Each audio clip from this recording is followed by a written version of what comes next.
Hi, I'm Dr. Masaki, and I'm the chair of the Department of Geriatric Medicine at the John A. Burns School of Medicine, University of Hawaii. And I will be providing an overview of geriatric medicine today. I'll be telling you a little bit about what geriatrics is and why it's important.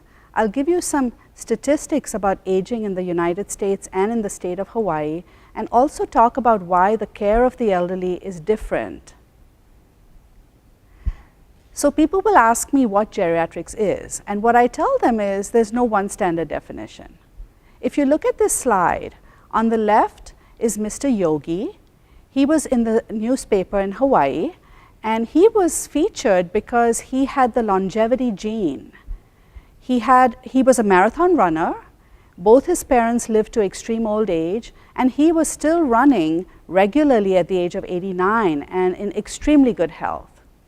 And on the other side, you see someone who's frail and maybe needs help even crossing the street. So you can see there's a huge discrepancy in the type of patient that we can see. So when you ask what geriatrics is, it's traditionally care of the elderly patient, and it's been defined as 65 years and older. Now you may ask, why was that age picked?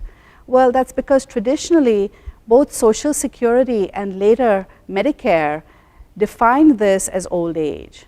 Now you may remember that this happened many decades ago, and at that time 65 was considered extremely old.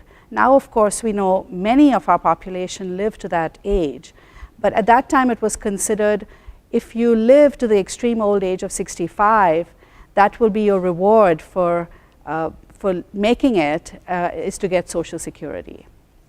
Currently, it's a federally designated critical shortage specialty, so unfortunately most older people do not have the ability of having a geriatrician care for them.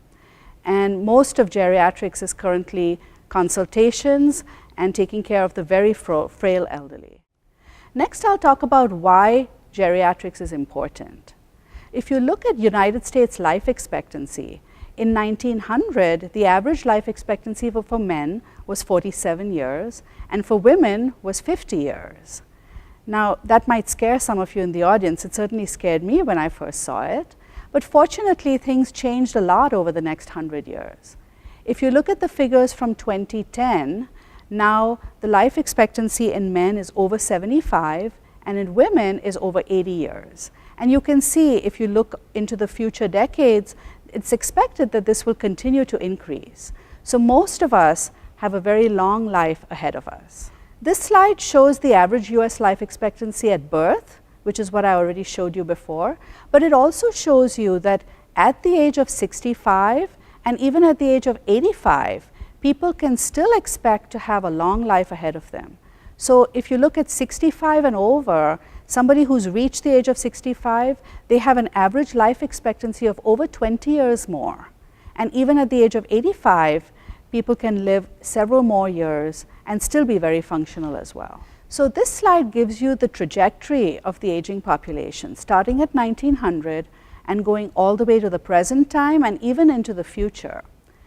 The upper line is people who live to be 65 years and older, and the lower line is those who live to be 85 years and older. And you can see that both numbers have been going up dramatically.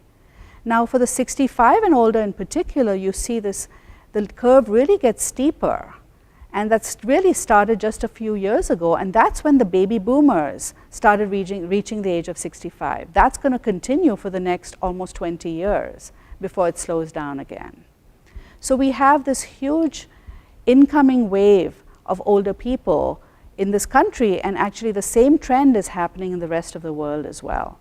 I don't think, unfortunately, that our medical and healthcare system is set up to take care of these older people, and so it's really important that we start planning right now. So how does Hawaii stand? Well, if you look at Hawaii's older population, until the mid-1990s, we were below the national average. This was a little surprising to me. I thought Hawaii would be doing better than that. Well, fortunately now we are. If you look in the mid-1990s, we overtook the national average, and since then actually our rate of growth of the elderly population in Hawaii is much faster than the national average. And so in Hawaii in particular, the silver tsunami is really coming upon us. If you look at different ethnic groups, you can see that in Hawaii, Chinese and Japanese live the longest. Next come the other Asian ethnicities and the Filipinos. Next come Caucasians. And the last, unfortunately the lowest, is the Native Hawaiians. There's still a lot of health disparities that Native Hawaiians face. They have some chronic diseases that unfortunately do limit their life expectancy. Again, in every age group, in every ethnic group, in every country in the world, women do outlive men. Unfortunately, they do also live to be somewhat frailer. And even though life expectancy is greater in women than in men, they are also more likely to have frailty and have dependence towards the end of their life. So there are some principles of geriatric assessment that are really important. Our goals are really to enhance quality of life and to improve independence, rather than necessarily increasing the quantity of somebody's life. Our focus is very much on how people are functioning. If you talk to older people, they will tell you that's what's most important to them, is that they continue to remain independent and enjoy their lives as long as possible. So what we do in geriatrics, we don't just look at an organ system or a particular disease. We try and look at the whole person. We look at all their domains. We look at the physical, the cognitive, are they thinking properly? Psychologic, is depression a problem? And also social domains. Do they have enough social supports so that they can live to the best of their ability? Our approach is very much interdisciplinary. It takes a whole team to take care of an older person well. This can include physicians of different specialties, nurses, social workers, rehab specialists, nutritionists, and many, many others. And again, we measure our success not so much in length of life as in did we give people a good quality of life and did they enjoy their life while they were here.